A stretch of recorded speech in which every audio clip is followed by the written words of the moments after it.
Well, hello everybody. Welcome back to My 3 Cents. Well, we're a few days past opening day, which means baseball season has officially begun. That's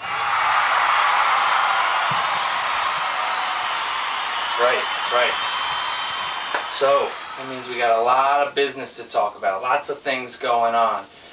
Today, what I want to do is, the focus of the show is going to be on the East Coast Ballers draft. Very good draft, lots to talk about there. Before I get into that, a couple quick points of business. One, I want to thank Andrew Kohner, Ship McGrit, for giving me the technical tools I need to make some upgrades to the show. And two, some breaking news. Today in the 33rd Division, Banya traded Albert Pujols, the #1 pick in the league. Albert Pujols was traded today. He took Albert Pujols and he traded him for Teixeira and Markakis. He had some weaknesses on his team, and he flipped Pujols into 2 strength, so it's a good deal. Who's on the other end of that deal? Who do you think? Scotty Sakurka. He's on the other end of every deal lately. The guy's a madman. So, that's that. We'll do a little more on that once we get past the draft review shows. Like I said, today the focus will be East Coast Ballers, so let's get it on! Okay, so East Coast Baller draft. We'll touch on a few different areas here. Won't necessarily go into every single team. But first of all, the draft itself was wild. I don't know if we all had a few too many sweet and spicy meatballs. Those things were amazing. But there was a lot of reaching going on in the first few rounds. I pointed a few out. It was Longoria went 6th overall. Pedroia went 11th overall. Sandoval went 17th overall. Cano 24th overall, which may not seem early, but his ADP is 53, so that's 3 rounds early. And then I think the 3 biggest ones were Upton going 15th overall. His ADP is 58, so that's a 4-round difference. Butler went 51st. His ADP is 104. That's a 5-round difference. And then Posty took Gordon Beckham 36th overall. 36th overall. His ADP is 79. That's 6 rounds early, Post. 6 rounds early. Okay. I don't know. Maybe you can trade him for Braun or something like that. So that was that. That ended up, creating a lot of value in the middle rounds, which I think we were able to take advantage of. And it was a good draft overall. Lots of fun. Next thing is, since the draft, there's been a lot of blockbuster deals. So let's get into that. Right on draft night, Post, 5 minutes after claiming he has been tired for years and he lives tired, he turns around and flips Tim Lincecum and Matt Kemp to Skeletor for Ryan Braun. This is bananas. This is a huge deal. A lot of people in the league thought Post made a stupid move by trading top-notch hitter, top-notch pitcher for top-notch hitter. But I don't know. I think if you can get Braun, you get him. Just like if you can get Pujols, you get him. 5 minutes after that, Post went into the kitchen, leaned over the buffalo dip like a horse over a trough, and destroyed it. He didn't even share it with anyone.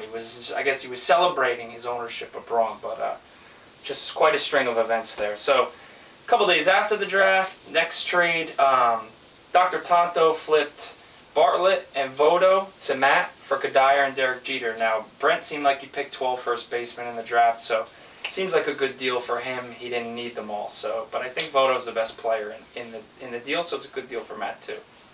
Next up, a few days later on the 17th tee box, we had a big 3-way trade where I traded Tulowitzki, Cliff Lee, and Adam Dunn to Ray for Miguel Cabrera, Ricky Nolasco, and B.J. Upton. And I flipped B.J. Upton and Ricky Nolasco to Scotty for Jose Reyes and Matt Laporta. So, wild trade there. I still don't even know really what to make of it. All I know is that was on the 17th tee box. On the very next tee box, in the 18th tee box, Scotty flips Evan Longoria and Carlos Gonzalez to Posty for Matt Holliday and Aramis Ramirez. I guess Post doesn't need Holliday anymore now that he traded for Braun. So, just a bunch of wild trades there. I guess we won't really know how they play out until we get a few weeks into the season.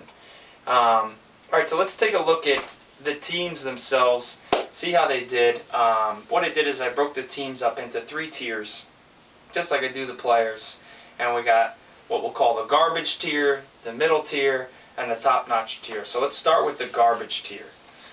First of all, we have Scotty's team. I know he's not going to like this, but this team's got tons of upside, as all Scotty's teams always do. But, I mean, I just don't think it's enough to carry him. And, I mean, this pitching staff, it looks like, you've gone pedophile on us, buddy. I mean, Hansen, Nolasco, Garza, Price, Cueto, all these guys just started wearing their pull-ups. This is I just don't think this is enough to get you through. So, and you might be starting Derek Lee at first. The guy hurt himself eating, so I don't know. He's not even as strong as Posty apparently. So that's that. Next, we got Skeletor, Team Gray Skulls, Busey. The outfield's decent. He traded for Lincecum, so his pitching, you know, it's pretty cool, I guess. But his infield is a train wreck.